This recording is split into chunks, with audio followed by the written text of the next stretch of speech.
എല്ലാ കൂട്ടുകാർക്കും പുതിയൊരു വീഡിയോയിലേക്ക് സ്വാഗതം. ഞാൻ എൻ്റെ ഇന്നത്തെ വിശേഷങ്ങളുമായിട്ട് വന്നു കൂട്ടുകാരെ. ഇന്ന് കുറച്ച് നേരത്തെയാണ് വീഡിയോസ് ഇടുന്നത്. ഇന്നത്തെ എൻ്റെ വിശേഷങ്ങളാണ് പറയുന്നത്. ഇന്ന് രാവിലെ നല്ല മഴയായിരുന്നു. ഞാനിങ്ങനെ മഴയത്ത് മന്ദം മന്ദം നടന്ന് ഇങ്ങനെ പോയി അങ്ങ് റോഡിലെത്തി. അപ്പോൾ റെയിൽവേ ഗേറ്റ് അടവായിരുന്നു. ഒരു ഓട്ടോ കിട്ടി, അതിൽ കയറി പെട്ടെന്ന് തന്നെ ഞാൻ ജോലി സ്ഥലത്തെത്തി. അവിടെ ചെന്നപ്പോൾ വേറെ ഒഫീഷ്യൽ ആവശ്യത്തിനായിട്ട് വേറൊരു ഓഫീസിൽ പോകേണ്ടതായിട്ട് വന്നു. അങ്ങനെ ഞാൻ ഉടനെ തന്നെ അവിടുന്ന് ആ ഓഫീസിൽ പോയി. അവിടെ ചെന്നു. നമുക്ക് വേണ്ടുന്ന പേപ്പർ വർക്ക് റെഡിയാക്കുന്നതിനെല്ലാം സാറിൻ്റെ കയ്യിൽ കൊടുത്തിട്ട് ഞാൻ അവിടെ പുറത്തിരുന്നു. അവിടുത്തെ 2ാം നിലയിലാണ് ഞാൻ ഇരുന്നത്. അവിടെ ഇരുന്ന ആ 2ാം നിലയിൽ ഇരുന്ന് ഞാൻ കുറേ സമയം രാവിലെ ഒരു 10:30 തൊട്ട് 11 മണി തൊട്ട് ഒരു ഉച്ചയ്ക്കൊരു 12:45 വരെ അവിടെ അങ്ങനെ പോസ്റ്റായിട്ട് അങ്ങനെ ഇരുന്നു. അവിടെ ഇരിക്കുന്നത് നല്ല സുഖകരമായിട്ടുള്ളൊരു അവസ്ഥയാണ്. കാരണം മുകളിലിരുന്ന് താഴോട്ട് നോക്കുമ്പോൾ മെയിൻ റോഡാണ്. അവിടെ അങ്ങോട്ടും ഇങ്ങോട്ടും വാഹനങ്ങളെല്ലാം പോകുന്നതും ആളുകൾ പോകുന്നതും ചുരുക്കി പറഞ്ഞാൽ ഒരു വായ്നോട്ടം ആയിട്ട് നമുക്ക് കണക്കാക്കാം. റോഡിലൂടെ പോകുന്ന വണ്ടികളും ആളുകളും പിന്നെ എല്ലാം നമുക്കിങ്ങനെ കാണാം. പിന്നെ ആ വേറൊരു പ്രത്യേകതയെന്ന് പറഞ്ഞാൽ ആ കളക്ട്രേറ്റിൻ്റെ അകത്തേക്ക് പോകുന്ന വക്കീലന്മാർ നല്ല ഗമയിൽ നല്ല വെള്ളയും കറുപ്പുമൊക്കെ ഇങ്ങനെ കണ്ട് നല്ല ഗമയിൽ ഇങ്ങനെ പോകുന്നത് നമുക്ക് കാണാം. ഒരാളല്ല, 1000 ആളുകൾ വക്കീലന്മാർ തന്നെ അതിനകത്ത് ഉണ്ട്. പിന്നെ ഒരുപാട് സ്റ്റാഫുകൾ, ഒത്തിരി ഓഫീസേഴ്സ്, പിന്നെ വെളിയിൽ നിന്നുള്ള കസ്റ്റമേഴ്സ്, ഇവരെല്ലാം അങ്ങോട്ടും ഇങ്ങോട്ടും ഇങ്ങനെ പോകുന്നതും വരുന്നതും കണ്ട് എല്ലാം ഇങ്ങനെ ആസ്വദിച്ച് അവിടെ അങ്ങനെ ഇരിക്കാം. അങ്ങനെ ഇരുന്ന് കുറച്ച് സമയം മൊബൈലിൽ തോണ്ടി ഇങ്ങനെ എല്ലാം കണ്ടുകൊണ്ടിരിക്കാം. പിന്നെ അങ്ങനെ വൈവിധ്യമാർന്ന കാഴ്ചകളാണ് അവിടെ ഇരുന്ന് താഴോട്ട് നോക്കുമ്പോഴും ചുറ്റുവട്ടത്ത് നമ്മൾ കാണുന്നത്. അങ്ങനെ ഇരിക്കുമ്പം കാണാൻ തൊട്ടടുത്തൊരു ക്യാൻറ്റീനുണ്ട്. ഏതാണ്ടൊരു 12 മണിയായപ്പോൾ മൂക്കിലോട്ടൊരടിച്ച് കയറുന്നൊരു ഭയങ്കര നല്ല സൂപ്പറൊരു മണം. ഒന്നും പറയണ്ട കൂട്ടുകാരെ. അതും കേട്ട് ആ മൂക്കിലേക്ക് ആ മണം അങ്ങനെ അടിച്ച് കയറുന്നു. പലതരത്തിലുള്ള മീനൊക്കെ ഇങ്ങനെ പൊരിച്ച് എടുക്കുന്നതിൻ്റെ നല്ല മണമാണ് ഈ വന്നുകൊണ്ടിരിക്കുന്നത്. ഞാനതങ്ങനെ ആസ്വദിച്ച് അതെല്ലാം ഇങ്ങനെ മണമൊക്കെ പിടിച്ച് ഇങ്ങനെ അങ്ങനെ രസിച്ച് അങ്ങനെ ഇരുന്ന് നല്ല മുട്ട മഴയെല്ലാം പെയ്തു. മഴയുടെ ഒരു വീഡിയോ അങ്ങനെ എടുത്തുകൊണ്ടിരുന്നപ്പോൾ അതിൻ്റെ ഇടയ്ക്ക് ഒരാൾ എന്നെ തടസ്സപ്പെടുത്തി.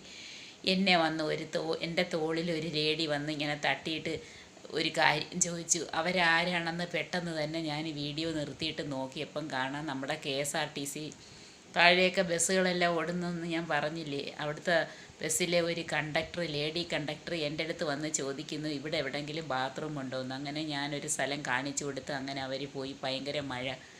ഓരോരുത്തരും എന്തുവേണ്ടി ബുദ്ധിമുട്ടിയാണ് ജോലികളെല്ലാം ചെയ്യുന്നതല്ലേ കൂട്ടുകാരെ. ഇവർ KSRTC ബസ്സിലാണെങ്കിൽ എന്തോ ഒരു പാടാണ്. ലേഡീസാണെങ്കിൽ അതിന് നല്ല ഹൈറ്റുണ്ട്. ഹൈറ്റ് കുറഞ്ഞവരാണെങ്കിൽ വളരെ പാടാണ് നിന്ന് ടിക്കറ്റ് കൊടുക്കുന്നതിനും. ഏറ്റവും അധികം ഒരു റിസ്ക് ഉള്ളൊരു ജോലിയാണ്. എല്ലാ ജോലിക്കും അതിൻ്റേതായ റിസ്ക്കും ബുദ്ധിമുട്ടുകളും എല്ലാം ഉണ്ടെങ്കിലും രാവിലെ വെളുപ്പാങ്കാലത്തെ വണ്ടിയിൽ കയറി പോകുന്നതാണ്. വഴിയിൽ എവിടെയെങ്കിലും ചായ കുടിച്ചാലായി ഇല്ലെങ്കിലായി എപ്പോഴും അവർക്ക് തിരക്കാണ്. അങ്ങനെ വൈകുന്നിടം വരെ അവർ ബിസി ആയിരിക്കും. ടിക്കറ്റ് കൊടുക്കണം, ബെല്ലടിക്കണം. പിന്നെ അതിനകത്തെ യാത്രക്കാർ വല്ല ബുദ്ധിമുട്ടും ഉണ്ടാക്കി അതിനെല്ലാം സമാധാനം പറയണം. അങ്ങനെ നല്ല റിസ്ക് പിടിച്ചൊരു ജോലിയാണ്. ആ ലേഡിയെ കണ്ടപ്പോൾ ഞാൻ ഒരുപാട് ചിന്തകൾ എൻ്റെ മനസ്സിലൂടെ കടന്നുപോയി കൂട്ടുകാരെ.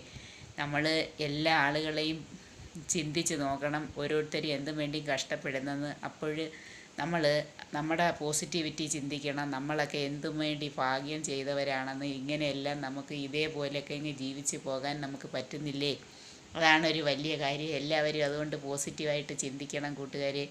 നമ്മൾ ഇന്ന് ഈ ജീവിച്ച് ഇങ്ങനെ സന്തോഷത്തോടെ ഇരിക്കുന്നതാണ് ഏറ്റവും നല്ലത്.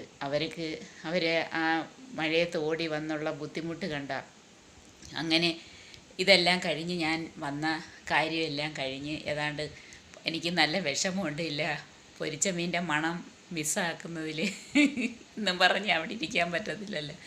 എൻ്റെ ആവശ്യം കഴിഞ്ഞ് ഞാനങ്ങനെ തിരിച്ചു പോകുന്ന സമയത്താണ് മഴ. അവിടെ എല്ലാം തൊളിയും എല്ലാം ആയിട്ട് കിടക്കുന്ന, നടന്നു പോകാൻ തന്നെ ബുദ്ധിമുട്ട്. അപ്പോഴാണ് ഒരു പൊക്കം കുറഞ്ഞൊരു പാവപ്പെട്ട മനുഷ്യൻ ഒരു ലോട്ടറി ടിക്കറ്റുമായിട്ട് റോഡിലുടനീളം നടന്ന് ആ വണ്ടിക്കകത്ത് നടന്ന് പോകുന്നവരുടെ അടുത്ത് എല്ലാം ചോദിക്കുന്നു, ഒരു ടിക്കറ്റ് ഇടെന്നും പറഞ്ഞ്. അങ്ങനെ ഞാൻ ഈ പുള്ളിയെ വാച്ച് ചെയ്തു. ഞാനങ്ങനെ നടന്ന് എൻ്റെ തൊട്ട് മുന്നിലാണ് ഈ പുള്ളി ആ തൊട്ടപ്പുറത്തുള്ള ജ്യൂസ് കടയിലും നാരങ്ങ വെള്ള കടയിലും ഓട്ടോ സ്റ്റാൻഡിൽ ഓട്ടോക്കാരുടെ അടുത്ത് എല്ലാം ചെന്ന് ഈ പുള്ളി ഒരു ടിക്കറ്റ് എടുക്കാനായിട്ട് ആവശ്യപ്പെടുന്നുണ്ട്. പലരും വാങ്ങിക്കുന്നില്ല. അതിൽ 1-2 പേര് മാത്രം വാങ്ങിച്ചു. നോക്കിയപ്പോൾ ഈ പുള്ളിയുടെ കാലിലൊരു ചെരുപ്പ് പോലുമില്ല. സത്യം പറഞ്ഞാൽ തുളി വെള്ളത്തിൽ ഈ കാലിൽ ഇത്രയും തണുപ്പും മഴയും. ഇന്ന് രാവിലെ എന്തൊരു തണുപ്പായിരുന്നു. രാവിലെ കുളിക്കാനൊക്കെ ഭയങ്കര മടിയായിരുന്നു. കാരണം തണുത്ത ഐസ് കട്ട കണക്കിരിക്കുകയാണ്. വെള്ളമൊക്കെ ചൂടാക്കിയാണ് കുളിച്ചത്. അങ്ങനെ അത്രയും തണുപ്പുള്ള ഈ സ്ഥലത്ത് ചെരുപ്പിടാതെ. അന്നേരം ഞാൻ ചോദിച്ച്, ഈ പുള്ളിയെ കണ്ടപ്പോൾ എനിക്ക് ചോദിക്കണമെന്നുണ്ട്, ഈ ചെരുപ്പില്ലാത്തതുകൊണ്ട് എനിക്ക് ചോദിച്ചെങ്കിലേ പറ്റൂ.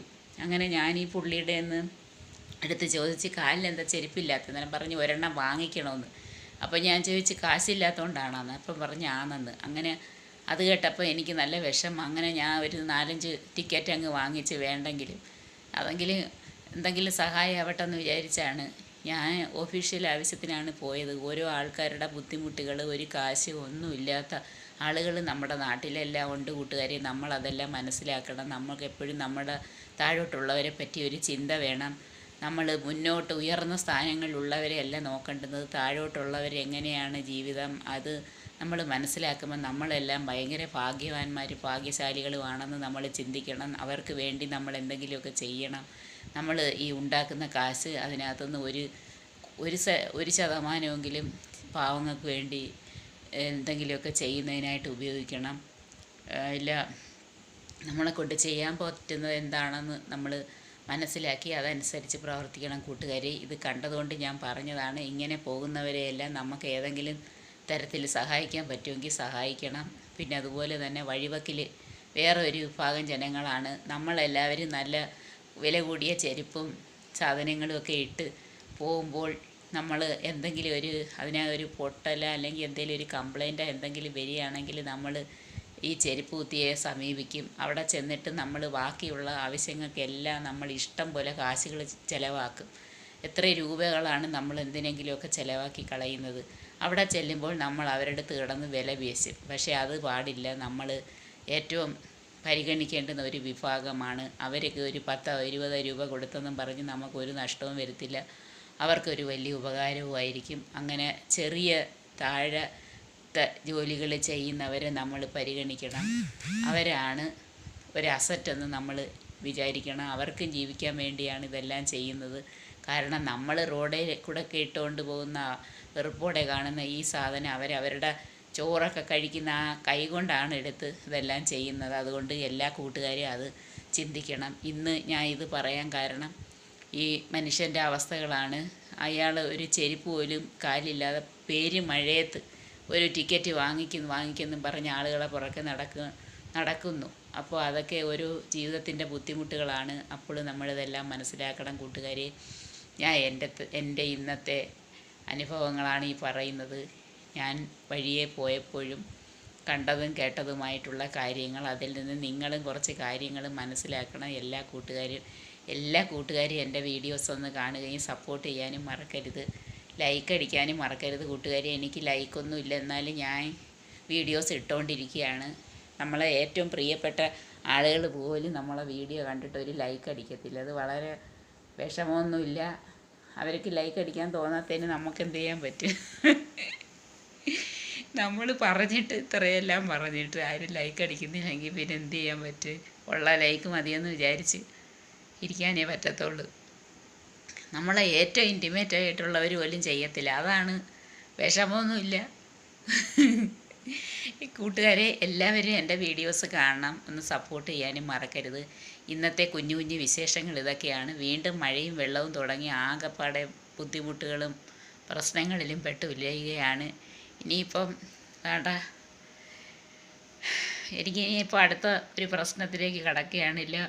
ഡെൻറ്റിസ്റ്റിനെ കണ്ട് പല്ലിൻ്റെ കാര്യം ഒരു വിധമൊക്കെ റെഡിയാക്കി വെച്ചിരുന്നതാണ്. അതൊക്കെ വീണ്ടും പോയി. ഇനി ഒന്നേന്ന് തുടങ്ങണം. പകുതിക്ക് വെച്ച് എല്ലാം അങ്ങ് നിർത്തും.